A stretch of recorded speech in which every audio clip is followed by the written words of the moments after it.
உலகை எழுப்பும் ஞாயிறு அங்கே குடியிருப்பான். அவன் ஆனை முகத்தனின் அடியவர் மனத்தில் ஒளியாய் வந்து கொலுவிருப்பான்.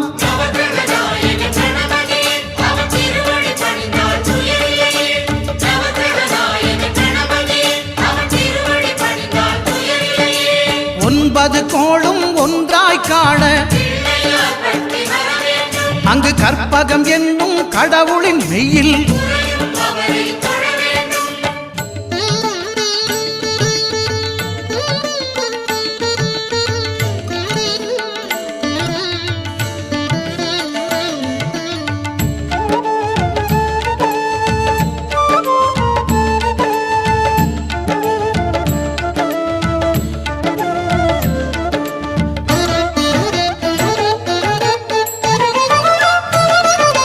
திங்கள் பகவான் திருமுகம் காண